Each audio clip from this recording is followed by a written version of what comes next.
homem que lhe desobedeceu, e mesmo assim Deus resolveu investir na vida dele. Mesmo Jonas querendo fugir de Deus, Deus correu atrás do profeta para cumprir a missão que ele havia recebido. Quem é o autor deste livro? Alguns historiadores especulam que este autor não é Jonas, mas eu fico com a afirmativa de que Jonas escreveu este livro, porque ninguém seria capaz de descrever os acontecimentos inseridos neste livro, a não ser o autor, o qual viveu os acontecimentos históricos vividos da sua vida. Quando nós olhamos para o livro de Jonas, alguns interpretam como se fosse apenas uma parábola, mas Jonas não é uma parábola. Jonas é uma história verídica. Alguns dizem que é alegórico este livro, pelo fato deste livro mostrar alguns acontecimentos que fogem do olhar humano. Primeiro, de um homem ser engolido por um grande peixe, passar 3 dias dentro do ventre do peixe e não perder a sua vida. É inevitável alguns não questionarem. Primeiro, porque dentro do estômago de todo ser vivente ou marítimo tem um ácido que corrói tudo aquilo que entra dentro do seu ventre. Mas aqui nós vemos a manifestação de Deus em preservar um profeta que fugia e impulsioná-lo a uma nação que precisaria ser alcançada por Deus pelo seu amor e pela sua misericórdia. Glória a Deus. Jonas, ele é filho de Amitai, morava ali, hoje considerado a Galileia dos gentios. Quando nós vemos a vida deste profeta, o livro de 2 Reis, capítulo de número 14, o versículo de número 25, mostra que Jonas é um profeta que atua com grande autoridade no seu tempo, e foi ele que profetizou no tempo do rei Jeroboão II o crescimento e a expansão de Israel. Israel está vivendo o auge da expansão do seu tempo. Israel tem riqueza, Israel tem expansão de terra, porém o juízo a Israel será iminente. Por quê? Porque Israel, tendo tudo isso, é capaz de se afastar do seu Deus. Deus, ao olhar para este cenário e para esta situação, resolve agora levantar Jonas, não apenas para a nação israelita, mas resolve levantar Jonas para as nações circunvizinhas. Este livro foi escrito por volta do ano 760 a.C., o qual Jonas o escreveu após retornar e entender, após adquirir maturidade suficiente e entender o que Deus havia, não apenas com ele, mas também com a nação circunvizinha. Jonas é um tipo de gente que ama muito a misericórdia de Deus, mas não quer que Deus dê a misericórdia para os seus inimigos. Jonas se parece muito conosco.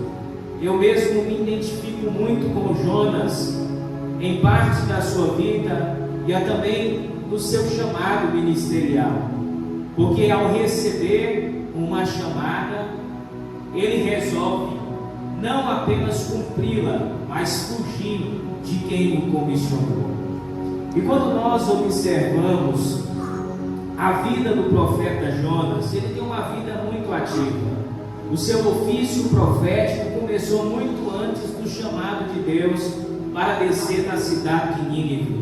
Jonas já era atuante para a nação israelita e já profetizava, já entregava a mensagem de Deus.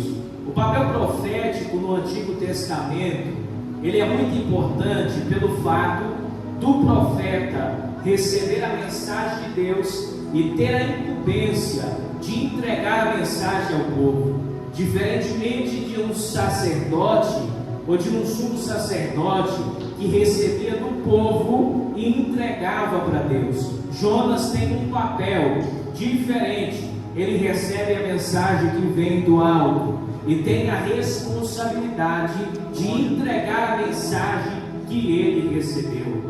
Algumas coisas nos chamam a atenção diante da realidade, porque Jonas está vivendo no século 8 a.C., no reinado de Jeroboão II, em um momento de grande poder e crescimento econômico da nação israelita, mas também uma grande decadência espiritual. O povo agora está prosperando por fora, mas estão corrompidos por dentro.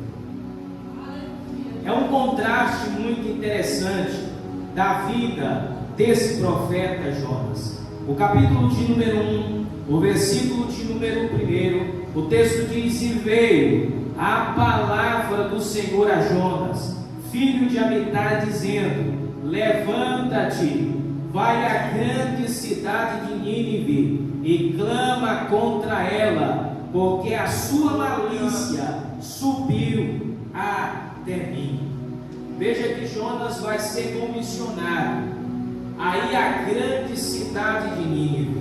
Nínive é a capital da Síria, um grande inimigo de Israel.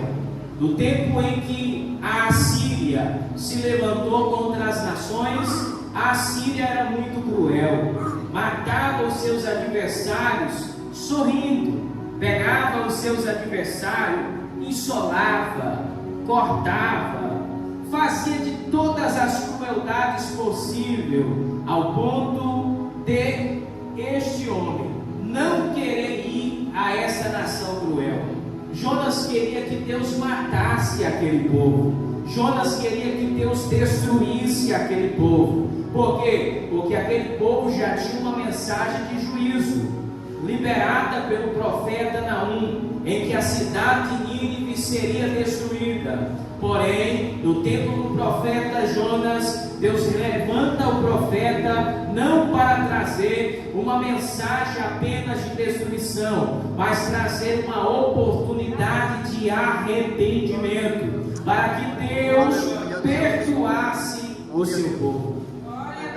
E é uma destas razões em que Jonas não quer ir à cidade de Nínive, porque no capítulo 4 do livro de Jonas, o próprio Jonas diz: eu sei que o Senhor é um Deus misericordioso.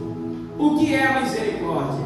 A palavra hebraica misericórdia, ela vem da palavra que significa reter aquilo que nós merecemos. Ou seja, quando a misericórdia de Deus nos alcança, ela está retendo a ira que nós merecíamos da parte de Deus pelos nossos pecados, e está anulando essa ira. E aí, em meio a esta misericórdia, se estende o braço da graça. O que é a graça? A graça é o favor imerecido de Deus.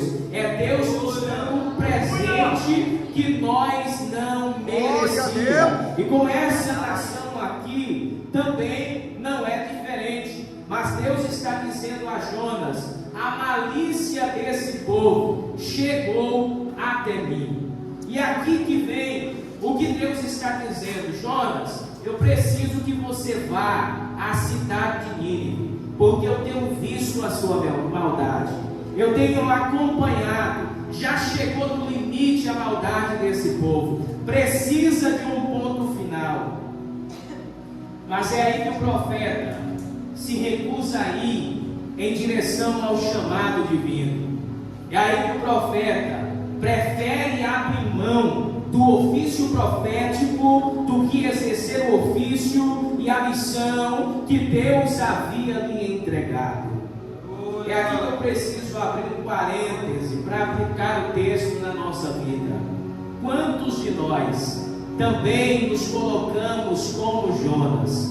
Recebemos a missão, mas por causa de alguns poréns, alguns pressupostos que a gente tira da ideia, que alguém não é merecedor desse tão tamanho amor de Deus ou da misericórdia, que nós nos recusamos a ir cumprir o ofício profético ou a missão estabelecida de Deus. Nós nos tornamos egoístas quando nós queremos só a misericórdia e a graça para nós e retemos esta graça e misericórdia ao vil pecador que precisa desta misericórdia. Exemplo, quando a gente tem algum inimigo que nos persegue, que nos humilha, que nos maltrata, o desejo da nossa alma não é a salvação deste indivíduo. O desejo da nossa alma é que o juízo repetindo chegue em direção desta pessoa, leve ela ao inferno. Mas Deus não trabalha conforme as nossas concepções. Deus trabalha dando sempre uma segunda oportunidade para que haja um arrependimento.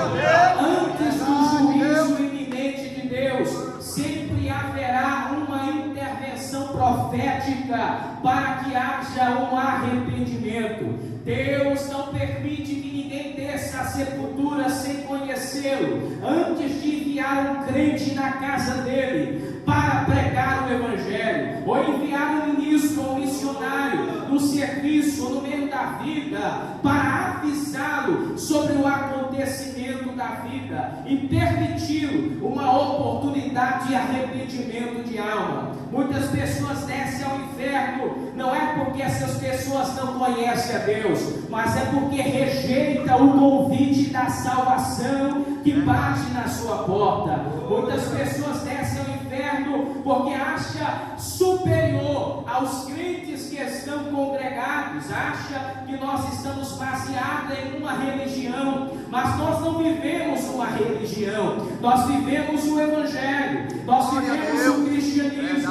O evangelho não é uma religião, porque a religião te prende em um sistema. O evangelho não, ele é libertador, ele nos libertou do sistema mundano, nos trouxe para a luz de Cristo e nos libertou das amarras do pecado, nos tirou das trevas e nos transportou para o seu reino de luz. Glória a Deus, é verdade. Nós não estamos baseados em um sistema que nos prejudica, não. Nós estamos vivendo o evangelho de novidade de vida, o qual é aquele que quem está em Cristo, nova criatura é. As coisas velhas se passaram e eis que tudo se fez novo. O evangelho é uma vida nova que encontrou alguém numa vida velha e o transportou para um novo nascimento. Nascimento esse que afoga, que enterra todos os seus pecados do passado e agora inicia uma nova vida e uma vida de transformação de evangelho. Glória a Deus. É simples demais. O evangelho é uma mensagem muito simples. O evangelho é simplificar o profundo e aprofundar o simples. O evangelho é a oportunidade a homens indignos a acessar a grandeza da graça de Deus. Ninguém aqui pode bater no peito e dizer: eu fui alcançado de uma direção e de uma mensagem concreta. Você recebeu uma mensagem de Deus, e essa mensagem de Deus te comissiona, te convoca, te dá uma missão, mas não é uma missão isolada. Ela te dá um destino profético para você ir, e ela te dá uma mensagem para você entregar. Não existe chamado de Deus sem uma mensagem para ser entregue. Às vezes as pessoas se confundem com o chamado e com o desejo de querer fazer alguma coisa. Quando Deus te chama, Ele se responsabiliza desde o começo do seu chamado até o fim da entrega da sua mensagem. Quando Deus te chama para algo, pode ir com toda a certeza, porque no meio do processo do chamado, Deus vai te dar a direção, Deus vai cuidar dos mínimos detalhes detalhes da sua vida enquanto você cumpre o chamado de Deus. Glória a Deus. Ser chamado é ser alcançado pela voz de Deus. A parte A do texto do versículo 1: e veio a palavra de Deus a Jonas. É ser alcançado pela voz de Deus ao seu encontro. Diferentemente de irmos a uma determinada localização, o chamado de Deus vem como fogo que queima dentro do coração e consome tudo no interior do crente. Quem foi chamado por Deus e ouve a voz de Deus, não toma decisão e não se precipita por causa de uma orientação humana. Pelo contrário, ele sabe qual foi a voz que o chamou. Pode aparecer algumas propostas ao meio deste chamado, pode, mas quem entendeu o chamado de Deus sabe que Deus me enviou para determinada localização. Por mais que tenha outra direção, o chamado queima dizendo: não é para a esquerda, mas é para a direita, é para lá que eu tenho uma obra específica na sua vida. O chamado começa em Deus. Ele não nasce do desejo humano, e é Deus que interrompe a rotina de cada ser humano. Não é fácil você deixar a sua vida, deixar a sua cidade, deixar a sua casa, deixar o seu emprego, deixar a sua vida acomodada para ir em direção a um chamado de Deus.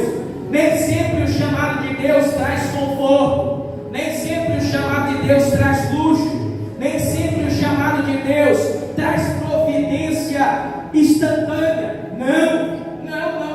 Pelo contrário, no chamado de Deus existe muita renúncia. Renuncia a vida, renuncia a casa, renuncia a cidade que você habita, renuncia o que você quer. Deixa de sonhar os teus sonhos para viver os sonhos de Deus. Você passa agora a não depender mais de você, mas agora você passa a depender da providência divina. É Ele que manda o alimento, é Ele que manda a provisão, é Ele que cuida dos detalhes da sua vida.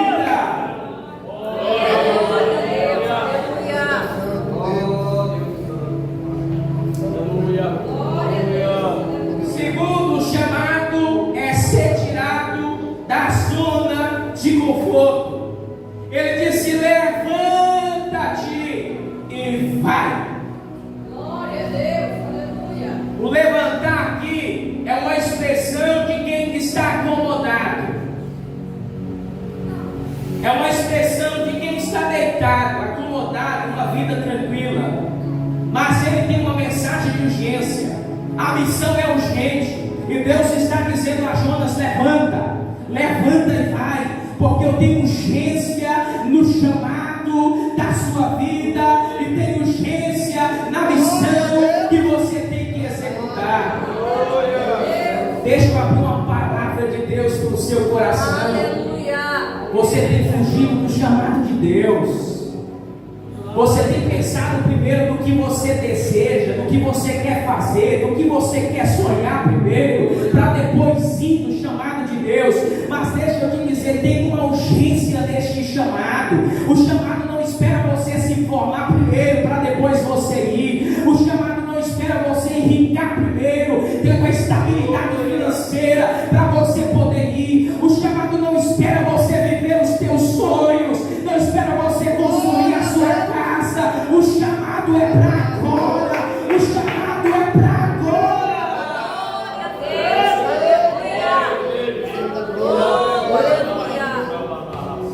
Existe um movimento neste chamado. O movimento é levanta e vai, levanta e vai. Existe uma urgência da mensagem. Existe uma ruptura da nossa passividade. É hora da gente levantar para ir em direção ao chamado específico de Deus. É muito lindo ver os missionários no país 10x40. É muito lindo ver os missionários alcançando os muçulmanos. É muito lindo ver a obra missionária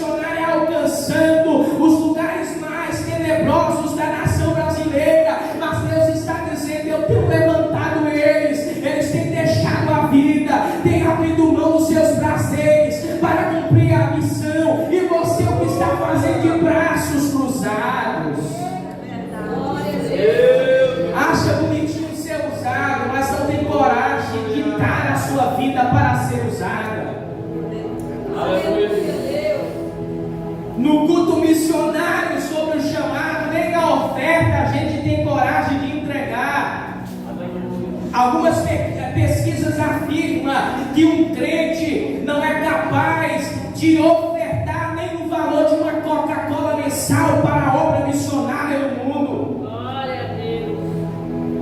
Nós falamos muito sobre pregar o Evangelho, mas nós não pregamos o Evangelho, nós não vivemos o Evangelho, nós estamos acomodados. Mas esta noite é uma noite de convocação, é uma noite em que o Espírito Santo está dizendo: eu estou te chamando para a obra, eu tenho uma missão para você fazer, eu tenho algo para você realizar. Glória a Deus, aleluia, aleluia, Jesus. Glória. Ser chamado é ser enviado para uma missão específica. Vai a Nínive. Quantas vezes o Espírito Santo já te chamou para ir na casa daquela mulher e você não foi? Quantas vezes o Espírito Santo mandou você visitar aquele crente e você não foi? Quantas vezes o Espírito Santo te revelou a vida de alguém para você orar e você não orou? A missão é urgente. Se nós não fizermos alguma coisa, pessoas irão ao inferno, e a culpa não é de Deus, a culpa é sua, a culpa é nossa, a culpa é minha. Aleluia. Aleluia.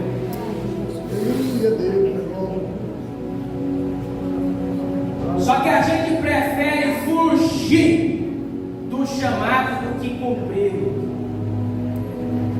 Aleluia. A gente prefere que Deus destrua Nínive do que a gente encarar a realidade de Nínive. Não pense que você está em chamado, você não corre perigo. Você corre perigo todos os dias.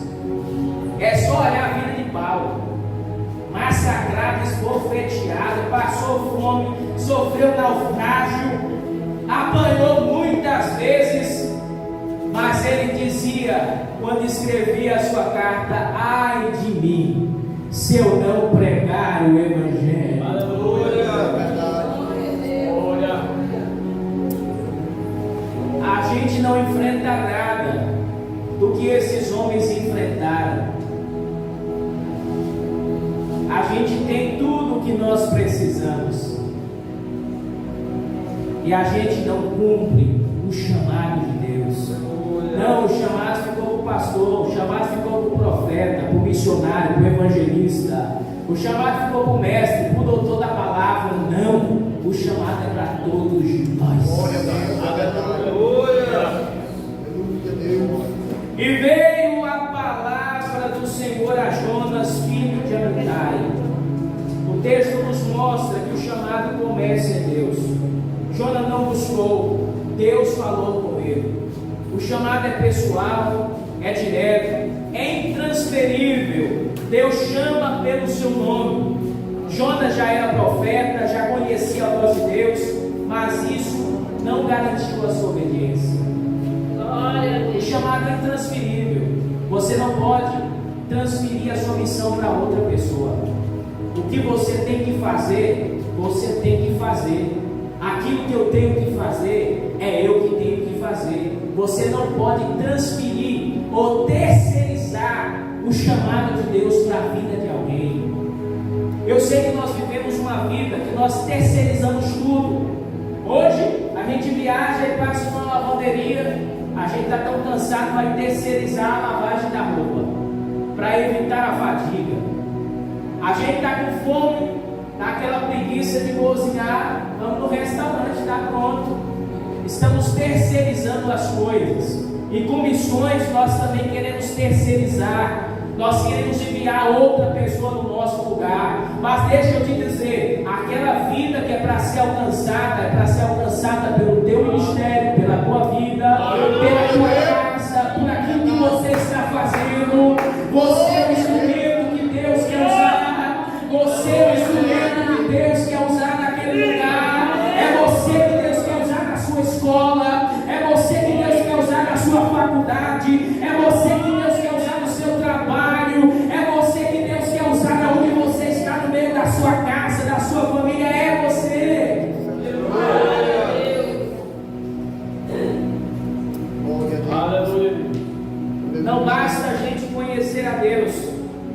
nós conhecemos a Deus desde o começo dos primórdios. É necessário a gente ser obediente ao chamado divino e cumprir aquilo que Ele tem nos comissionado. A ordem divina: levanta-te, vai à grande cidade de Nínive e clama contra ela, porque a sua malícia subiu até mim. No tempo de Jonas, a cidade de Nínive compunha cerca de 120.000 pessoas. O próprio Deus disse a Jonas: eles não sabem nem diferenciar a mão direita da esquerda, não sabem que realmente é o pecado, mas estou enviando para você mostrar o juízo de Deus. E eles têm a responsabilidade de poder se arrepender. Deus nunca chama ninguém de forma confusa.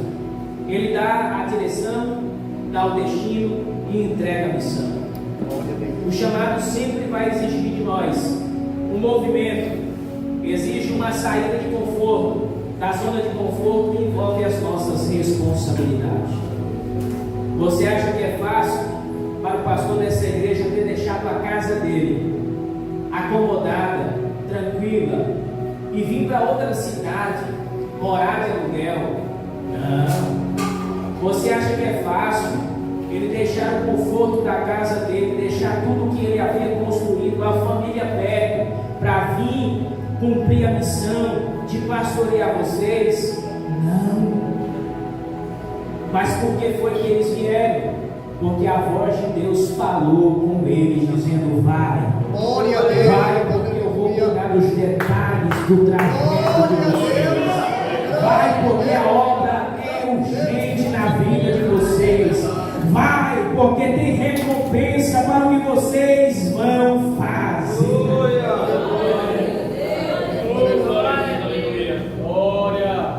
Aleluia, tu és santo, Deus. Glória a Deus. Terceiro, a fuga de Jonas, versículo 3.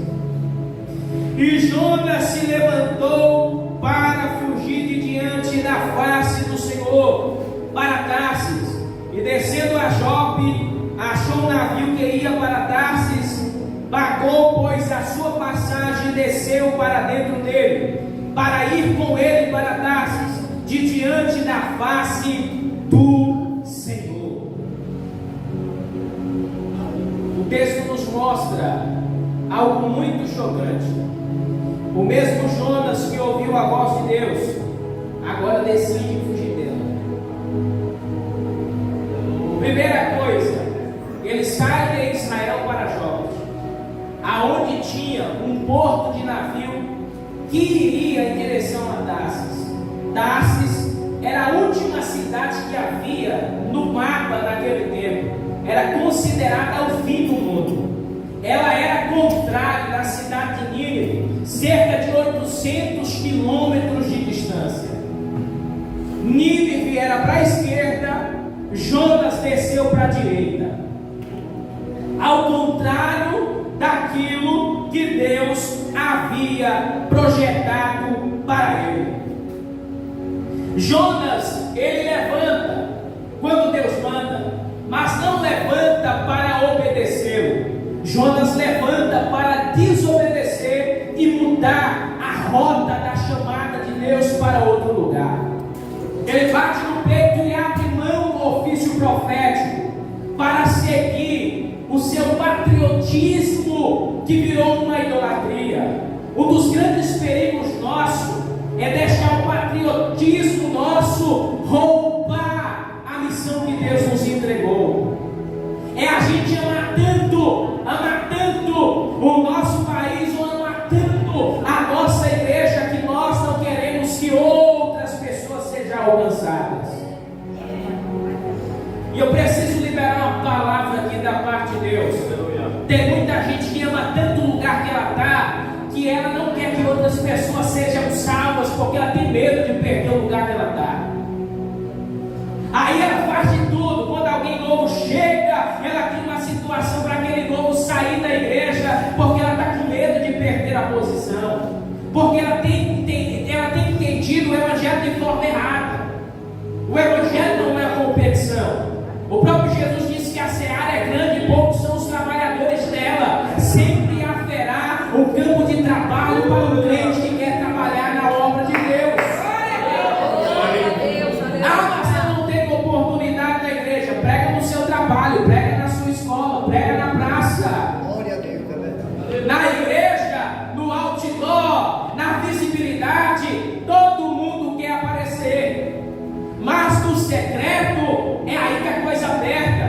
Por quê? Porque o ministério aprovado de Deus, ele não é forjado pelo público, ele é forjado pelo secreto. É quando você leva uma mensagem para alguém sem ninguém saber. É quando você leva uma cesta básica para alguém sem ninguém saber, sem ninguém te pedir, mas você está cumprindo o seu ministério. Nós vivemos em uma geração que quer outdoor, quer prateleira, mas não quer o secreto de um ministério. O ministério é mais o secreto do que visibilidade, é mais renúncia do que palco, é mais desprezo do que aplauso, é mais renúncia do que luxo na vida. Eu viajo há 11 anos por esse país. Quantas vezes eu andei de pau de arara nessa região do Maranhão para pregar o evangelho. Entrava 3 da manhã para poder chegar na cidade, pelo menos 8 para pegar o carro para vir embora, para ir.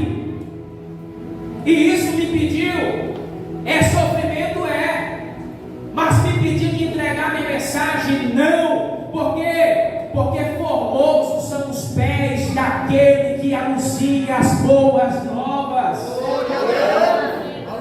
Nem sempre em congresso grande, nem sempre em festa de aniversário de cidade. Tem momento que é no meio da praça, da rua, da esquina. Tem momento que é dentro do ônibus, é dentro do carro, é pregando para uma vida, mas é impedido dela ir ao inferno. Deus está chamando a gente para uma convocação esta noite. Olha o tanto de gente que somos. Já pensou se nós unirmos a nossa força, entrarmos nesta cidade, cada um entrar por uma rua, nós vamos evangelizar essa cidade inteira, nós vamos alcançar os bairros dessa cidade, nós vamos alcançar Porto Franco para Jesus. Mas você não quer não, porque tem que sair do seu conforto. Quer não, porque às vezes na estrada tem que passar fome. É a vida de um missionário, é a vida. Às vezes o carro quebra, a gente fica rodado no meio do nada, mas de repente vem a mão de Deus com milagre, providência da parte do Eterno. Tem momento de dificuldade na vida de quem recebeu uma missão, tem, mas tenha certeza, Jesus diz que quem dá a sua vida vai ganhar 100 vezes mais, vai receber muito mais. Aleluia. Eu sei que parece duro o que eu estou pregando aqui, mas Deus está cansado de crente acomodado que não vai exercer a sua chamada. Deus está cansado de você pedir por dons espiritual, pedir revestimento de poder. Passa segunda, passa domingo, você não profetiza, você não prega, você não canta, você não entrega o folheto, você não alcança alguém, você não usa a tua oferta para alcançar alguém. Pelo contrário, todo dia está na quantidade de poder. Para que você quer poder de Deus mesmo? Aleluia. Eu quero o poder de Deus para pregar bonito, eu quero o poder de Deus para cantar legal. Deus não vai te dar poder para você se achar alguma coisa. Deus não vai te dar poder de Deus para você pregar legal. Deus não vai dar poder de Deus para você cantar bonito. O poder que Deus te der para alcançar a vida de alguém, é para resgatar uma vida. O Evangelho é alcançar alguém pela nossa própria vida.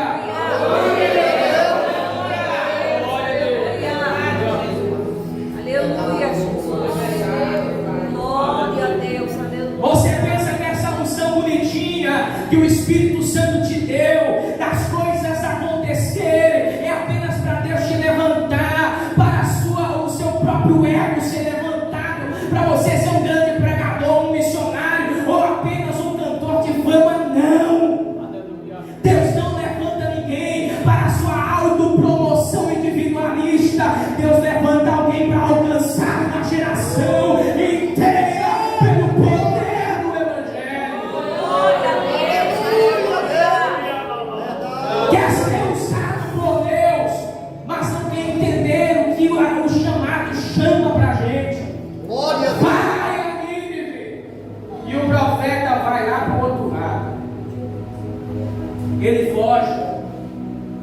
ele paga a passagem para fugir de Deus na chamada.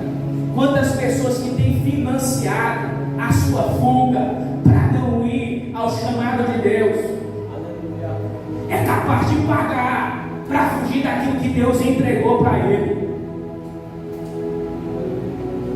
Pensa que é capaz de fugir de um Deus que está em todo lugar. Na ideia de Jonas, Deus só habitava em Israel. Então, se ele fugisse das linhas geográficas de Israel, Deus o deixava de lado. Só que ele se enganou, que ele pode ir para qualquer outro lugar que Deus vai instalar. O ser humano pode fugir de todo mundo, mas ele nunca será capaz de fugir de Deus. Você pode ter os maiores seguranças deste mundo, a sua casa pode ser cercada de melhor segurança que existe no mundo, como os bilionários estão fazendo, aqueles bunkers que eles vão fugir do apocalipse. Foge não, meu irmão. Pode fugir dos seres humanos aqui da terra, mas de Deus ninguém foge. Lembra do profeta Elias? Estava cansado após matar 850 profetas de Baal e de Acera. Aí ouviu uma mulherzinha dizendo: eu vou te matar. Ficou com medo, foi para a caverna, foi se esconder. Aí o que aconteceu? Ele pensou que estava fugindo, mas de repente a Bíblia diz que veio um fogo. Deus não estava no fogo. De repente veio um vento forte.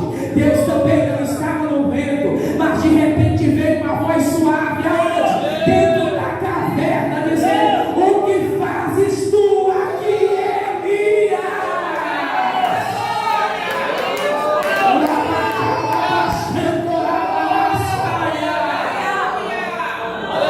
Pode tentar fugir de todo mundo, mas da mão de Deus você não escapa. Você não escapa do radar de Deus. Deus está calculando a tua rota. Deus sabe o teu passo. Deus sabe a sua direção.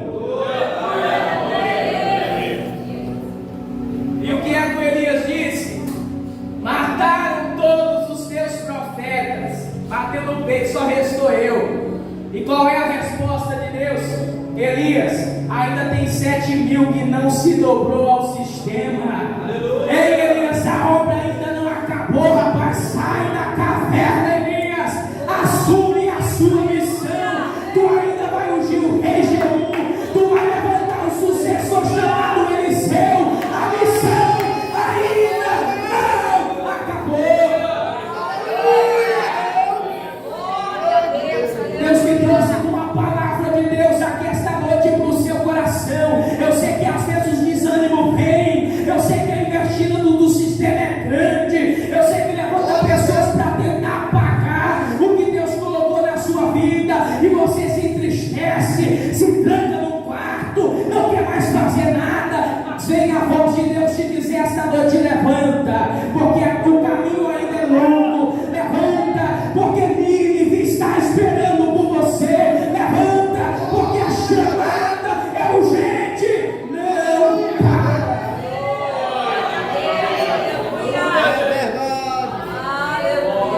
Não para. Não pare, não pare, não pare. O pouco que você sabe é muita coisa para quem não sabe nada. Ah, mas eu não tenho uma boa oratória.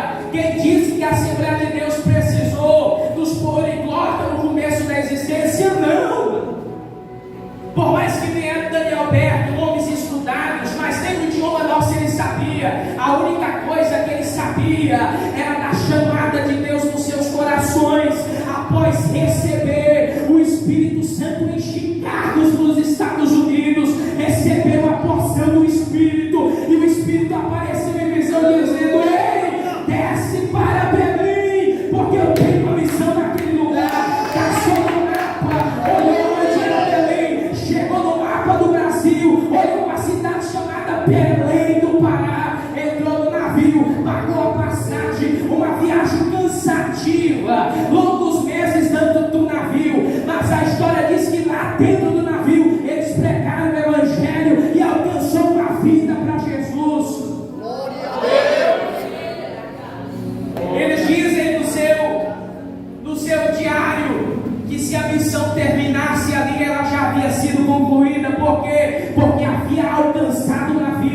Por quê? Porque o dinheiro do mundo todo não paga o valor de uma alma. Uma alma é preciosa para o reino. Eles chegaram no Brasil. A única coisa que sabia falar é que Jesus Cristo salva, que Jesus Cristo cura, que Jesus Cristo batiza com o Espírito Santo. Em breve voltará para buscar a sua igreja. 114 anos se passou dessa história e a Assembleia de Deus hoje conta com cerca de 30 milhões de adoradores, que começou por uma simples mensagem do fogo pentecostal. Fica em pé, por gentileza. Aleluia. Vai ficar fugindo ou vai assumir a sua missão?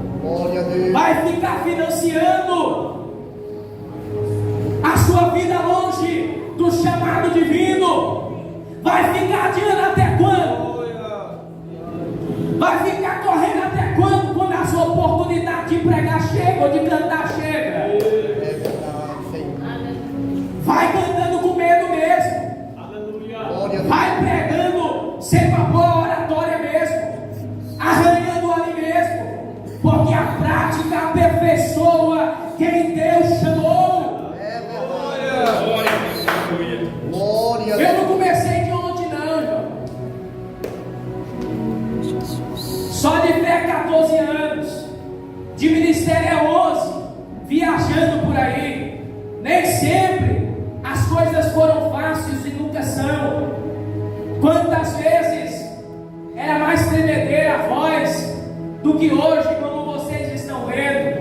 O medo era maior, mas em todas as orações que eu fiz a Deus, eu sempre dizia a Ele: se o Senhor tem alguma coisa comigo, eu entrego a minha vida completa para queimar no seu altar, para servir como instrumento para Ti. Aí você pensa que Deus olhou do céu e disse: receba aí, está pronto. Não, vai estudar, meu amigo, vai buscar o conhecimento, vai orar, vai buscar a unção do Espírito Santo, vai entender o que é que Deus tem contigo. Eu sei que o desejo de ir tem vezes que é muito rápido e a gente quer ir, mas não tem uma preparação, nenhuma estrutura. Tem gente que precisa passar pelo discipulado, tem gente que precisa conhecer a palavra para poder pregar.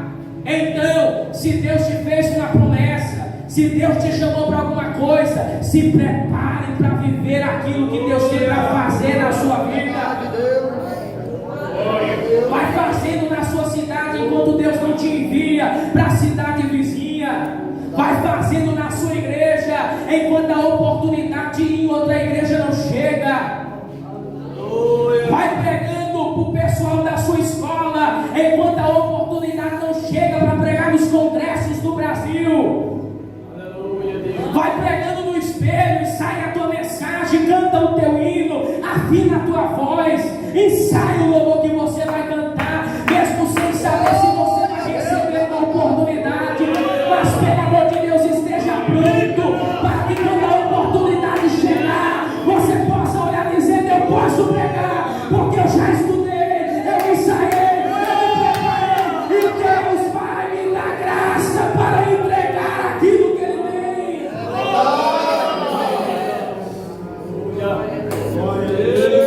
Não deixe para a última hora. Deus conta com você, Deus conta comigo, Deus conta com a gente. Eu quero que hoje o fogo missionário invade a sua alma, que você volte para casa novamente, volte com o desejo missionário, volte com o desejo de querer ser alguém para o reino.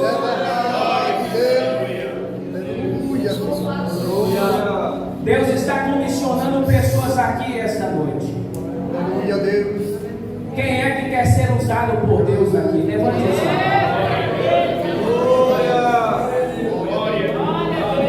Quem quer ser usado por Deus? Glória a Deus. Que o Diego está impedindo de você ser usado. Aleluia, Deus. Glória a Deus. Ah, é fulano e ciclano, não é você próprio. Verdade. Você paralisa a obra de Deus na sua vida. Você paralisa a chamada de Deus na sua vida. Não foi os inimigos que fizeram com que Jonas fugisse, não, de medo, não. Não, foi ele próprio. Foi o orgulho dele que fez ele fugir. E o que é que atrapalha você? O que é que Glória a Deus. Verdade. O que é que está faltando? É mais unção?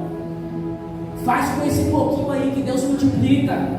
Deus não precisa de muito para fazer muita coisa, não.